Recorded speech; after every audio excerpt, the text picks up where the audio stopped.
এই অজানাকে জানার আগ্রহ বারবার আমাকে বোকা বানিয়ে ছাড়ে। আর এই বিদেশিগুলো তাদের দেশের এই বিশ্রী মার্কা ফলগুলো কেন যে এদেশে পাঠায়? তো বাজারে দেখলাম এই চাইনিজ না জাপানিজ ফ্রুটটা এসেছে। ব্যাস অমনি আমাকে খেয়ে দেখতেই হবে ফলটা কেমন। তাই এই এক পিস ফলটা আমি 120 টাকা দিয়ে কিনে এনেছি। ভাবো, এটাই 1 কেজি আপেল হয়ে যেত। তো চলো দেখা যাক ফলটা আসলে কেমন। প্রথমে তো অনেক মারামারি করে এটাকে প্যাকেট থেকে বের করলাম। ফলটার নাম ঠিক জানি না, তবে প্যাকেটে লেখা ছিল ব্রিটেল পার্সিমন, হয়তো এটাই নাম। তারপর যেহেতু এটা প্রিজার্ভ করা ছিল তাই খুব ভালোভাবে এটাকে ধুয়ে ফেললাম। দেন কাটতে গিয়ে প্রথমেই বোটাটা ছেড়ে পড়ে গেল। উপর থেকে এটাকে টমেটোর মতো লাগলেও ভিতর থেকে আপেলের মতো লাগছে।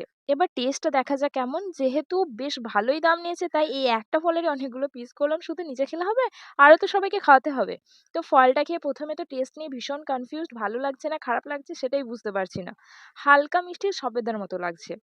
বাড়ির সবাইকে খাওয়াতে সবাই একটাই কথা বললো, এর থেকে 1 কেজি আপেল নিয়ে আসতে পারতিস। ভিডিও কেমন লাগলো জানিও। নেক্সট ভিডিওর জন্য চ্যানেলটা সাবস্ক্রাইব করতে ভুলো না। Thanks for watching.